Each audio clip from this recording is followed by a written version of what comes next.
बिस्मिल्लाहिर्रहमानिर्रहीम। अस्सलामुअलैकुम दोस्तों, हजरत अबू हुरैरा रज़ी अल्लाह ताला अन्हु का बयान है, मैंने अर्ज किया या रसूलुल्लाह सल्लल्लाहु अलैहि वसल्लम, जन्नत किस चीज से बनी है? जिसके जवाब में अन हजरत सल्लल्लाहु अलैहि वसल्लम ने फरमाया, एक ईंट सोने की है, एक ईंट चांदी की है। इसका मसाला जिससे ईंटें जोड़ी गई हैं तेज खुशबूदार मुश्क है। इसकी कंकरियां मोती और याकूत हैं। इसकी मिट्टी ज़ाफ़रान है। जो शख्स जन्नत में दाखिल होगा हमेशा नेमत में रहेगा और कभी किसी चीज का मोहताज ना होगा, हमेशा जिंदा रहेगा, मौत ना आएगी। जन्नतियों के कपड़े बुसीदा ना होंगे, ना इनकी जवानी फना होगी। सूरह हदीद में इरशाद है, अपने परवरदिगार की मग़फ़िरत की तरफ और ऐसी जन्नत की तरफ दौड़ो जिसकी वुसअत आसमान और जमीन की वुसअत के बराबर है। इन लोगों के वास्ते तैयार की गई है जो अल्लाह पर और उसके रसूलों पर ईमान रखते हैं। सुभान अल्लाह। हजरत अबू सईद खुदरी रज़ी अल्लाह ताला अन्हु से रिवायत है कि नबी करीम सल्लल्लाहु अलैहि वसल्लम ने इरशाद फरमाया, जन्नत में 100 दर्जे हैं, सारे आलम अगर इनमें से एक में जमा हो जाए तो सब समा जाएं। सुभान अल्लाह। सूरह वाक़िया में 3 जमातों का जिक्र फरमाया गया है, यानी ये बताया है क़यामत के रोज 3 जमातों में लोग बट जाएंगे। अस्हाबुल यमीन या अस्हाबुल मैमना, दाहिने हाथ वाले, मुक़र्रबीना, खुदा के खास मुक़र्रब बंदे यानी अंबिया, औलिया, सद्दीकीन और शहदा और मुत्तकी हज़रात। अस्हाब शिमाल या अस्हाबुल मशअमा, बाएं हाथ वाले, जिनके बाएं हाथ में अमाल नामे दिए जाएंगे। अव्वलीन 2 गिरोह जन्नती होंगे, लेकिन इनके दर्जात में फर्क होगा। मुक़र्रबीन खास बड़े मुरातिब और दर्जात के मुस्तहिक होंगे और अस्हाबुल यमीन यानी आमुल मोमिनीन इनसे कम दर्जा में होंगे। और तीसरा अगर वो यानी अस्हाबुल शमाल दोज़खियों का गिरोह होगा। पहले अल्लाह पाक ने मुक़र्रबीन की जज़ा का जिक्र फरमाया है और ये बताया है इनमें से एक गिरोह अगले लोगों में से होगा और एक छोटी सी जमात पिछले लोगों में से होगी। अगले लोग कौन हैं और पिछले लोगों से क्या मुराद है, इसके मुतालिक साहिब बयानुल कुरान लिखते हैं कि अगलों से मुराद वो अक़वाम यानी आदम अलैहिस्सलाम से लेकर हजूर अक़दस सल्लल्लाहु अलैहि वसल्लम तक, और पिछलियों से मुराद हजूर अक़दस सल्लल्लाहु अलैहि वसल्लम के उम्मती यानी आप सल्लल्लाहु अलैहि वसल्लम के जमाने से लेकर क़यामत तक आने वाले मुसलमान मुराद हैं। और सबकत ले जाने वाले, वो तो सबकत ले जाने वाले हैं, वो खुदा से खास कुर्ब रखते हैं। ये लोग आराम के बागों में होंगे। इनका एक बड़ा गिरोह अगले लोगों में से होगा और छोटी सी जमात इनमें पिछले लोगों में से होगी। वो लोग सोने के तारों से बने हुए तख्तों पर तकिया लगाए आमने सामने बैठे होंगे। इनके पास ऐसे लड़के जो हमेशा लड़के ही रहेंगे ये चीजें लेकर आया जाया करेंगे, और ऐसा जामे शराब जो बहती हुई शराब से भरा जाएगा, ना उससे उनको दर्द सर होगा, ना अकल में फतूर आएगा, और मेवे जिनको वो पसंद करेंगे और परिंदों का गोश्त जो उनको मरगूब हो, और उनके लिए हुर ऐन होगी जिसे पुशादा रखा हुआ है। मोती ये इनकी अमाल के सिले में मिलेंगे। वहां ना बक बक सुनेंगे और ना कोई और बेहुदा बात, बस सलाम ही सलाम की आवाजें आएंगी। सुभान अल्लाह। इसके बाद अस्हाबुल मैमना का जिक्र फरमाते हुए इरशाद है, और जो दाहिने हाथ वाले हैं वो दाहिने हाथ वाले कैसे अच्छे हैं। वो इन बागों में होंगे जहां बेकांटे की बेरियां होंगी और ये तह दर तह गीले होंगे और लंबा सा साया होगा और चलता हुआ पानी होगा और कसरत से मेवे होंगे जो ना खत्म होंगे ना इनकी रोक होगी। वो ऊंचे ऊंचे बिछोने होंगे। हमने इनकी औरतों को खास तौर पर बनाया है, यानी हमने इनको ऐसा बनाया है कि वो कुंवारियां हैं, शोहरों के लिए प्यारी हैं, वो उनकी हम उम्र हैं। ये सब कुछ अस्हाबुल यमीन के लिए ही होगा। एक बड़ा गिरोह वो अगले लोगों में से होगा और एक बड़ा गिरोह वो पिछले लोगों में से होगा। इसके बाद कुरान शरीफ में अस्हाबुश शिमाल यानी अहले दोज़ख का और उनकी सजा का जिक्र है। अस्तगफिरुल्लाह। जन्नत में एजाज के साथ दाखिला और फरिश्तों की तरफ से तस्लीम और मुबारकबाद नीज अमन सलामती के साथ हमेशगी का क़याम का ऐलान है। सूरह हुज्र में फरमाया, बिलाशुबा खुदा से डरने वाले बागों और चश्मों में होंगे, इनसे कहा जाएगा तुम इनमें हमेशा अमन सलामती और मान के साथ दाखिल हो जाओ। अहले जन्नत को जन्नत में क़याम के लिए इज़ाज़ व इकराम के साथ दाखिल किया जाएगा। इनके इस्तकबाल के लिए पहले से दरवाजे खुले होंगे और जन्नत के मुहाफिज फरिश्ते सलाम करेंगे और खूब ऐशो इशरत की जिंदगी की मुबारकबाद पेश करेंगे और ये सुना देंगे कि आप हजरात ऐसी जगह क़याम पज़ीर हो जहाँ अमनो अमान और सलामती ही सलामती है। यहाँ हमेशा और बासलामत रहोगे, ना खौफ व हरास होगा, ना किसी तरह की घबराहट होगी, रंज गम दुख घटन और थकन का नाम ना होगा। सूरह राद में इरशाद है, और ऐसे लोग हैं जिन्होंने अपने रब की रजा जोए के लिए सब्र किया और नमाज कायम की और हमने इनको जवान कर दिया। इनसे जाहिरन और पोशीदन तरीका पर खर्च करते हैं और हुस्न सलूक के जरिए बदसलूकी को दफा करते हैं। इनके लिए इस जहां में अच्छा अंजाम है, यानी हमेशा रहने के लिए जन्नतें हैं जिनमें वो दाखिल होंगे। इनके माँ बाप और अज़वाज यानी बीवियां और औलाद में से जो लायक होंगे वो भी दाखिल होंगे और हर दरवाजे के इनके पास फरिश्ते यूं कहने को आएंगे कि तुम पर सलाम हो, इसकी वजह से तुमने दुनिया में सब्र किया, सो इस जहां में तुम्हारा अंजाम बहुत अच्छा है। सुभान अल्लाह। मुफस्सिरीन इब्ने कसीर रहमतुल्लाह अलैह इस आयत की तफसीर करते हुए लिखते हैं कि अहले जन्नत को दाखिला जन्नत की मुबारकबाद देने के लिए हर तरफ से फरिश्तों की जमातें सलाम करती हुई दाखिल होंगी। इनको अल्लाह के तकर्रुब और इनाम और दारुस्सलाम में नबीयीन और सिद्दीकीन के पड़ोस में रहने का जो शर्फ नसीब होगा, इस पर मुबारकबाद देंगे। सुभान अल्लाह। सूरह ज़ुमर में फरमाया, और जन्नती लोग जन्नत में दाखिल होकर कहेंगे, सब तारीफ अल्लाह ही के लिए है जिसने हमें अपना वादा सच कर दिखाया, हमको इस सरजमीन का मालिक बनाया। जन्नत में जहाँ चाहे मुकाम करेंगे, सो अच्छा बदला है अमल करने वालों के लिए। जहाँ चाहे जन्नत में वो क़याम करें। इसका मतलब ये है खुदा पाक ने हर जन्नती को बहुत बड़ी लंबी चौड़ी जगह दी जिसमें पूरा इख्तियार हासिल होगा। जहाँ चाहे क़याम करके कोई रोक टोक नहीं है और कोई जगह ऐसी नहीं है जो काबिल क़याम ना हो। और अपनी जगह से जब किसी दूसरे जन्नती से मिलने का इरादा करेंगे तो इसका भी इख्तियार होगा। सूरह आराफ में फरमाया, और इनके दिलों में जो एक दूसरे की तरफ से कुछ गुबार था, इसे हम निकाल देंगे। इनके नीचे नहरें जारी होंगी और वो कहेंगे, सब तारीफें अल्लाह ही के लिए हैं जिसने हमको इस मकाम तक पहुंचाया और हमारी रसाई ना होती अगर हमको अल्लाह ताला ना पहुंचाते। वाकई ये हक है कि हमारे रब ने पैगंबर हक लेकर आए थे। उनको पुकार कर कहा जाएगा, ये जन्नत तुमको तुम्हारे अमाल के बदले दी गई है। सुभान अल्लाह। हज़रत अबू सईद खुदरी से रवायत है कि रसूलुल्लाह सल्लल्लाहु अलैहि वसल्लम ने इरशाद फरमाया, क़यामत के दिन जमीन एक रोटी बन जाएगी जिसको जब्बार और कहार अपने दस्ते कुदरत में लेकर उल्टे पुलटेगा। जैसे तुम में से कोई शख्स सफर में रोटी को उलटता पुलटता, अल्लाह पाक जमीन को अहले जन्नत की अव्वलीन मेहमानी करार देगा। और हजरत सल्लल्लाहु अलैहि वसल्लम ने ये फरमाया ही था कि एक यहूदी यहाँ पहुंचा और कहने लगा, ए अबुल कासिम, खुदा आप पर बरकत नाजिल फरमाए, क्या आपको ये बताऊं कि क़यामत के दिन अहले जन्नत की पहली मेहमानी किस चीज से होगी? अन हजरत सल्लल्लाहु अलैहि वसल्लम ने फरमाया, हाँ बता दे। इसने इसी तरह बयान किया जिस तरह अन हजरत सल्लल्लाहु अलैहि वसल्लम ने फरमाया था कि जमीन की एक रोटी बन जाएगी जिसे अहले जन्नत सबसे पहले नाश्ते की जगह खाएंगे।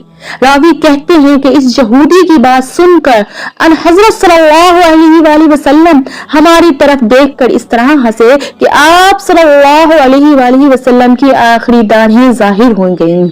ये हंसना इसी खुशी में था कि अल्लाह ताला ने जो अलूम अंबिया साबिकीन को दिए थे मुझे भी दिए हैं, जिनमें बाज़ चीजें नकल दर नकल होकर यहूदियों में भी मशहूर और मरूफ हैं। इसके बाद इस यहूदी ने कहा, आप सल्लल्लाहु अलैहि वसल्लम को ये भी बताऊं कि अहले जन्नत का सालन क्या होगा जिससे अव्वलीन मेहमानी की वो रोटी खाएंगे जो जमीन से बनी हुई होगी। ان حضرت صلی اللہ علیہ وآلہ وسلم نے فرمایا وہ بھی بتا دے۔ اس یہودی نے کہا کہ بیل ہوگا اور مچھلی ہوگی جس کی کلیجی کے زائد حصے سے 70,000 افراد کھائیں گے۔ سبحان اللہ۔ جنت میں کھانے پینے کے لیے بے انتہا نعمتیں ہوں گی۔ جب جنت میں قیام ہو جائے گا تو برابر کھاتے پیتے رہیں گے، مگر سب سے پہلے بطور ابتدائی مہمانی کا جو ناشتہ پیش کیا جائے گا وہ زمین کی روٹی کا ہوگا، اور اس ناشتے کے کھلانے میں یہ مصلحت ہے کہ زمین میں طرح طرح کے مزے رکھے ہیں جو مختلف علاقوں اور ملکوں میں پھلوں اور غلوں اور سبزیوں اور دیگر اشیاء میں پائے جاتے ہیں، جو ان کا کسی بھی شخص نے زمین سے پیدا ہونے والی ہر نعمت نہیں کھائی ہے۔ کوئی اس پھل سے محروم تو کسی کو وہ پھل نصیب نہیں ہوا۔ اسی لیے زمین کی روٹی بنا کر اہل جنت کو پہلے اس کے تمام مزے بحیثیت مجموعی چکھا دیے جائیں گے، تاکہ جنت کی نعمتوں کا جب کھائیں پیئیں تو ہر شخص کا یقین اسی طرح سے عین الیقین ہو جائے گا کہ دنیا میں جو کچھ بھی میں نے یا کسی دوسرے نے کھایا پیا ہے وہ سب جنت کی ہر نعمت کے سامنے ہیج ہے۔ یہودی نے جو روٹی کے ساتھ مچھلی اور بیل کا ناشتہ بتایا، حضور اقدس صلی اللہ علیہ وآلہ وسلم نے اس کی تردید نہیں فرمائی، جس سے معلوم ہوا کہ اس نے صحیح بات کہی ہے۔ جو کہا کہ مچھلی کی کلیجی کے زائد حصہ سے 70,000 افراد کھائیں گے، اس کے متعلق شرح مسلم علامہ نودی رحمت اللہ علیہ لکھتے ہیں کہ جگر میں ایک ٹکڑا لٹکا ہوا ہوتا ہے جو کھانے میں جگر کا بہترین حصہ ہے۔ کلیجی کا زائد حصہ اسی کو فرمایا ہے۔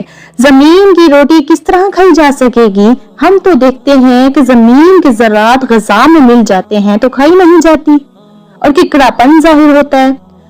تو اس کا جواب یہ ہے کہ دنیا میں جس قدر بھی غلے اور پھل، میوے، سبزیاں، ترکاریاں اور غذائیں ہیں، سب زمین ہی سے نکلتے ہیں۔ جس قادر و قیوم نے زمین سے ایسی لذیذ چیزیں نکال دیں، اس کی قدرت ہے کہ عین زمین ہی کو کھانے کی چیز بنا دے اور اس میں ایسی کیفیت پیدا فرما دے جس سے زبان بھی مزہ لے اور حلق میں بھی یہ آسانی سے اتر جائے۔ سبحان اللہ، ان اللہ علی کل شیء قدیر۔ حضرت ابو ہریرہ رضی اللہ تعالی عنہ سے روایت ہے کہ رسول خدا صلی اللہ علیہ وآلہ وسلم نے ارشاد فرمایا، پہلا گروہ جو جنت میں داخل ہوگا ان کی صورتیں 14 رات کی چاند کی طرح چمکتی ہوں گی، اور وہ یہ لوگ ہوں گے کہ ان کے بعد دوسرے نمبر پر داخل ہوں گے، ان کی صورتیں بہت زیادہ روشن ستاروں کی طرح سے منور ہوں گی۔ سب جنتیوں کے دل ایک ہی دل پر ہوں گے، یعنی کہ ان کے آپس میں ایسی محبت ہوگی جیسے قالب بہت ہوں اور قلب ایک ہو۔ ان میں آپس میں نہ اختلافات ہوگا نہ بغض ہوگا۔ ہر ایک کے لیے حور العین میں سے کم از کم 2 بیویاں ہوں گی۔ ان میں سے ہر بیوی کی پنڈلی کا گود حسن کی وجہ سے ہڈی اور گوشت کے باہر سے نظر آئے گا۔ یہ لوگ صبح شام اللہ کی تسبیح بیان کریں گے۔ سبحان اللہ۔ نہ بیمار ہوں گے، نہ ناک سے رینٹ آئے گا اور نہ تھوکیں گے۔ ان کے برتن سونے چاندی کے ہوں گے، ان کی کنگھیاں سونے کی ہوں گی، ان کی انگوٹھیوں میں خوشبو پھیلنے کے لیے جو چیز ہوگی وہ عود ہوگی، ان کا پسینہ مشک کی طرح خوشبودار ہوگا۔ اس حدیث سے اہل جنت کے حسن و جمال اور ان کی بیویوں کی خوبصورتی کا حال معلوم ہوا، نیز ان کی صفائی ستھرائی کا بھی پتہ چلا۔ ان کو نہ ناک صاف کرنے کی ضرورت ہوگی نہ تھوکنے کی حاجت۔ دوسری روایت میں یہ بھی ہے، یعنی اہل جنت نہ پیشاب کریں گے نہ پخانہ کی حاجت ہوگی۔ پسینہ جو آئے گا وہ گرمی کی وجہ سے نہ ہوگا بلکہ کھانا ہضم ہو جانے کا ذریعہ ہوگا۔ وہ پسینہ خوشبودار اور خوشگوار ہوگا۔ حدیث بالا میں ہے کہ اہل جنت کی انگوٹھیوں میں چلنے والی چیز عود ہوگی۔ ذہن میں لانے کے لیے عود کو اگر کوئی لکڑی سمجھ لیجئے جس کے برادہ سے اگر بنیان بنتی ہے، چونکا اگر قیمتی چیز ہے، اسی لیے دوسری لکڑی کی بریک بریک سلائیوں پر اس کا برادہ لپیٹ کر اگربتی بنائی جاتی ہے۔